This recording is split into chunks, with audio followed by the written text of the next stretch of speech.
Hello everyone, have you ever seen the movie The Highlander? Because I was just watching it recently and it's insane because there's a bunch of people who are immortals and they're just trying to basically kill each other, trying to chop the heads off all the other immortals out there so they could be like the best immortal or something like that, or they're just bored, I don't know.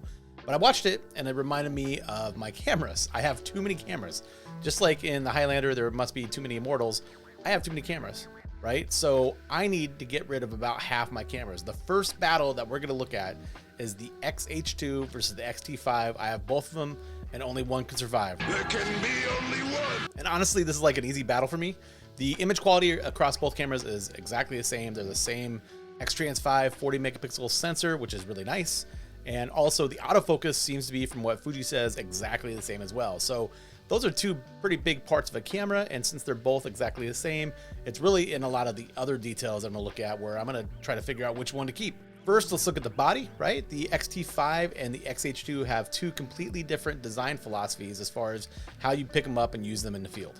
The X-H2 has a much larger grip and then a different style of body with an articulated screen that goes both ways. And also it's got the PASM dials, the traditional dials where you go to program mode, aperture priority, shutter priority, and then manual mode. The X-T5, however, looks a lot different. It's got that retro feel and style, and it's got the dials on the top that a lot of people love for that experience of actually switching the dials on the top instead of using the control wheels like the XH2. And it does provide us with a different experience, and a lot of people love that. Those dials at the top used to matter to me back in the XT and the X Pro 3 days and the X100V. But since the last couple of years have been using so many other cameras from like Nikon and Sony and Olympus and everybody else, I've gotten used to that, basically the modern design of a camera, which has the wheels in the front and the back. So this difference for me really doesn't mean too much. And instead, I'm more looking at how the body feels, which the X-H2 has a slightly better feel. And I also like the way the screen articulates when I have to do video or when I'm wanting to get in a situation that's just a little bit different. The X-T5 maybe has quicker access to the back screen, so you can flip it down and up really, really quickly. And so for me, the X-H2 just has a little bit of a better feel. I like picking it up. I like using it. It fits my shooting style just a little bit better in 2023. Another thing that's important for me personally is the EVF, or the electronic viewfinder. Throughout the years, this has become more important to me. My eyes are not as good as they used to, and looking at the world through the XH2's 5+ million dot viewfinder just looks better, right? It's a little bit more accurate and the resolution's there. The X-T5's 3-point-something million dot is fine for most uses, but when you go back between the two, I just like the XH2 a little bit better. I also enjoy manually focusing, and I go out and put my camera on full manual, including manual focus. And the experience of manually focusing on the XH2 with that higher resolution just feels a little bit better and gives me a little bit more confidence. If I'm only using the X-T5, I kind of forget about the resolution difference, but as soon as I see that XH2, and especially when I try to manual focus, those extra millions of dots in the EVF make me I just like using it and seeing the world through that EVF better than the X-T5. Next up is the buffer. So the buffer is how many photos that you can continuously take without the camera stopping and start to stutter a little bit. The XH2 has a way higher buffer. I was able to shoot just so many JPEGs and so many RAW files through the XH2, and the X-T5 has like a decent buffer, but I do run out a lot quicker. I don't do as many weddings as I used to, but I know that if I was going to do a wedding, and I know I had the little boy and the girl coming down the aisle, and they had the little pillow and the roses and all that stuff, and I'm shooting away, I don't want that buffer to fill. And I know the style of the way I shoot weddings, I'd probably fill that buffer on the X-T5 quickly. So it's another win. The X-H2 has a much better buffer that's going to give me more confidence that I'm not going to run out of shots.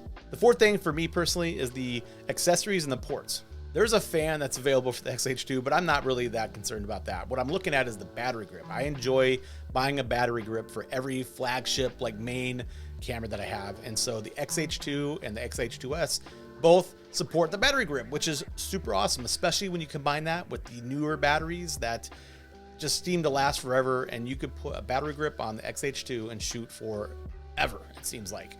Now, the X-T5 doesn't have a battery grip. It also doesn't have a 3.5mm jack for headphones, and it also doesn't have a full-size HDMI that the X-H2 has. And so those are all things that I have found myself to be using a little bit more and more. And the lack of a battery grip is just kind of stunning for me that Fuji didn't give us the option to buy that for the X-T5s, but it is what it is, and it's another point for the XH2 to keep that instead of the X-T5. Finally, for me, I'm looking a little bit at the price, which one that I would keep based on the price that I bought them for. The X-T5 is $1,700 and the XH2 is $2,000. Now that's a $300 difference. That's just at the edge of being like, when you're spending that much money, in my head, that's right at the edge of making a big difference, but it's not quite there.